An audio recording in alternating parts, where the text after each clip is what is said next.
Today, we're flying on one of the most anticipated new cabins, the Aria Business Class suites, from what many would consider to be one of the most highly regarded airlines, Cathay Pacific.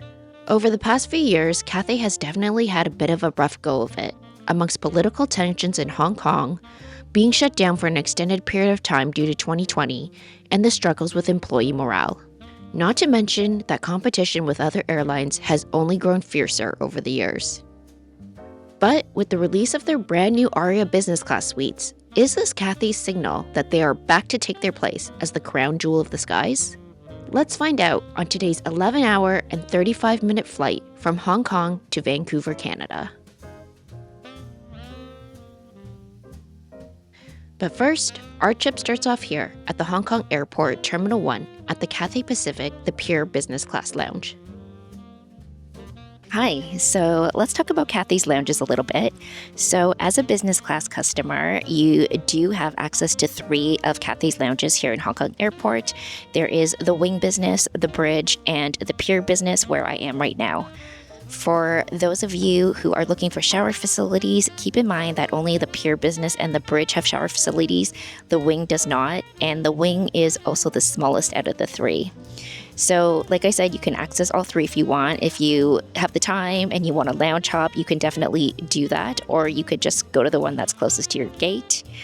For those of you who are interested in seeing what the Bridge and the Wing look like, I did cover them as part of my other video on Cathay Pacific when I covered their older business class, which I will link in the description box below for those of you that want to see that. But in the meantime, let's check out the Pier Business. Cathay Pacific's The Pier Business Class Lounge is located in Terminal 1 by Gate 65. It's the largest of Cathay's business class lounges and spans over 3,300 square meters or 35,500 square feet. There is a buffet with both Western and Asian food options, a full-service bar, and of course, their famous noodle bar, which serves an assortment of dim sum and multiple noodle options. I, of course, had to get a bowl of my favorite, the Dan Dan noodles.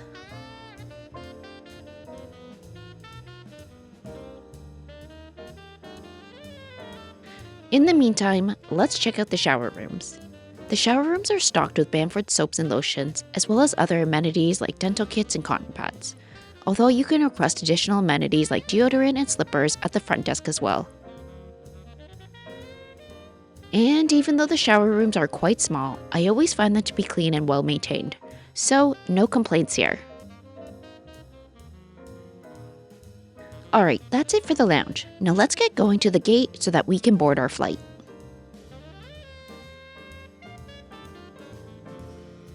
Today, we'll be boarding out of Gate 23. And since our aircraft today doesn't have first class, we'll get to board in Group 1 as business class passengers.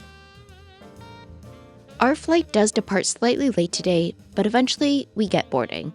I'm just thankful that the flight wasn't cancelled. And as I make my way towards the seat, I didn't notice it at the time, but looking back at this footage now, you'll notice that the guy in front of me is stealing random pillows. Here he is taking one pillow, and then here he is taking a second pillow. Not sure what he plans on doing with these, but I feel bad for whoever's seats those are.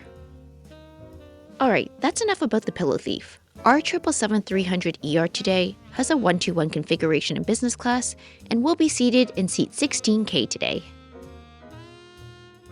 And here they finally are, the long-awaited Aria Suites. These new seats have a 21-inch or 53-centimeter width in between armrests, although the width does extend to 25 inches or 63.5 centimeters at the shoulder area. As for row pitch, you'll get 43 inches or 109 centimeters. Hidden inside the side table, there's a small storage compartment where you can store some small items. There's also a storage locker where you'll find the headphones, a bottle of water, and a mirror that flips out. And just down below, you'll also find another small storage compartment. In terms of charging outlets, you'll get a USB-A port, 2 USB-C ports, and a universal power port. Side table also has wireless charging, although it is hard to miss if you don't look closely. And finally, we have every introvert's favorite part, which is the privacy door, making this a fully enclosed suite. Before takeoff, the crew stops by and gives us hot towels for our hands. They also come by with some welcome drinks. There was a choice between orange juice, champagne, and Cathay's signature drink, the Cathay Delight, which is a mint kiwi drink. It's very refreshing and I highly recommend it. Now that we're in the air, let's check out the food and beverage menus. We'll start with the beverage menus first. This was the wine and champagne list. And then here's the beer, spirits, cocktails, and non-alcoholic beverages. For food, we have the main menu as well as the all-day menu. And then, of course, the pre-arrival meal menu, which is breakfast. There was also an online exclusive menu, which had 8 additional options for the main meal if you pre-order online beforehand. The crew then stopped by and adjusted my table with a tablecloth. I did pre-order one of the online exclusives. I ordered the steamed halibut, which was done in collaboration with Louise, a 1-star Michelin restaurant in Hong Kong. The halibut arrives and it's served with chorizo sauce, basque pepperade, which is a stewed vegetable dish made from tomatoes, onions, garlic, and espelette peppers.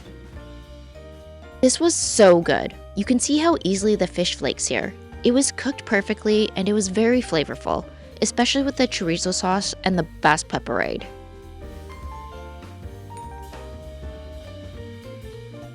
There's also a slice of bread with butter, and I did order a glass of champagne and a cup of Hong Kong milk tea as well. And to end the meal, I did order dessert, which was also done in collaboration with Louise Restaurant. I got the vanilla panna cotta, which was served with green apple compote and shortbread crumbles. This was creamy and delicious, and most importantly, not too sweet. After dinner, the crew also stopped by and offered some chocolates. I chose the sesame one, which is my favorite. Highly recommend it. Alright, now that dinner is done, let's check out the amenities in the IFE. Here's what the amenity kit looks like. It's a leather bag by British brand Bamford.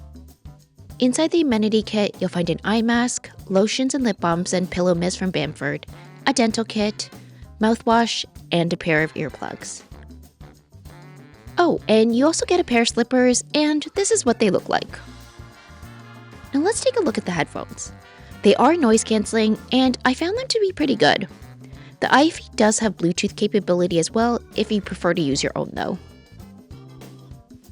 Now as for the IFE, it's a 24-inch 4K touchscreen display, and there is a remote available if you prefer to use that as well. In terms of entertainment, there are over 4,500 hours of movies, TV shows, music, podcasts, and games available. They even had Disney+, HBO Max, and Paramount, so there's no shortage of entertainment to keep you occupied. They also have the Watch Together feature so that you can coordinate and watch a movie with someone else on the flight as well if you want. But if you'd rather be a cleaner and do some work to make the rest of us look bad, there is complimentary Wi-Fi for business class passengers. For me personally though, the standard of the IFE was of course being able to see the availability of the lavatories. Green means the lavatory is available, whereas red means it's occupied. Brilliant. And speaking of the lavatories, let's take a look at them now. There are 3 dedicated lavatories for 45 business class passengers available, making it a 15:1 passenger to toilet ratio. In terms of amenities, there were Bamford soaps and lotions, and tucked away in the drawers, there was some antiseptic hand gel and antiseptic hand wipes. And there's also a foot pedal to open the garbage bin lid, which we always love to see, of course. And lastly, there's also a full-length mirror along the back wall. Now before we head out, let's take a moment of appreciation for these custom door locks on the lavatory doors. This is my first time seeing custom locks like this in a lavatory door on an airplane, and they really give it a premium feel. And just one more thing, on your way back from the lavatory, make sure you check out the small art gallery that they have on board, which features art from local artists. Alright, now let's finally head back to our seats so that we can get it into full lie flat mode. Back at our seats, let's get everything set up.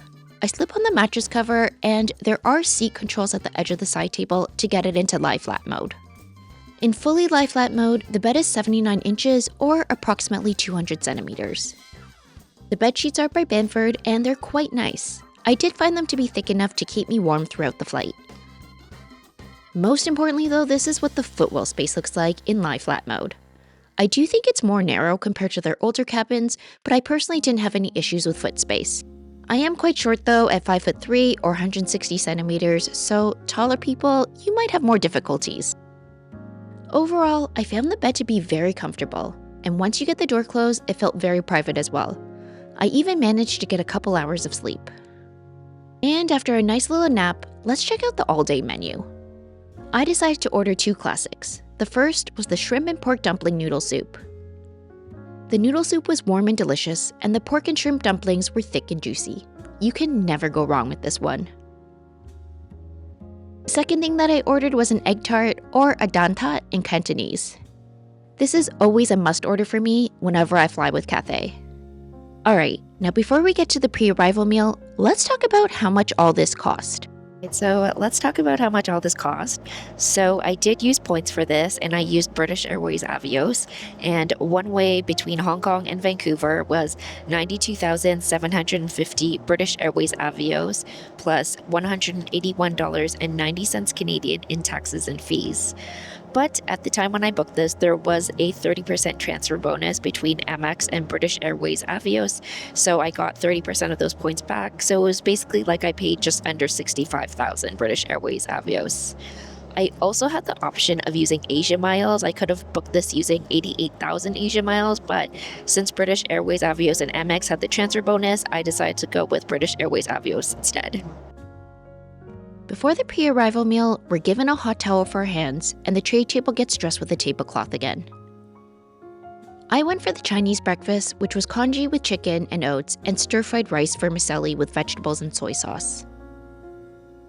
The congee was great, but the vermicelli noodles were kind of boring and flavorless. And as we start to make our descent into Vancouver, let's talk about Cathay Pacific for a little bit. Overall, I think Cathay has done a great job with these new cabins. My one small criticism is that the footwell space is smaller compared to the older cabin, but otherwise, these new seats are much more modern looking, comfortable in bed mode, and the IFE is fantastic. But let me know what you think about Cathay Pacific's new Aria Business Class suites. Are they enough to put them ahead of the competition?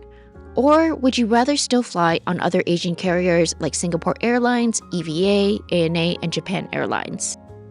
As always though, thank you for joining me on board today, and if you've enjoyed the video, please do like and subscribe so that we can fly together again soon.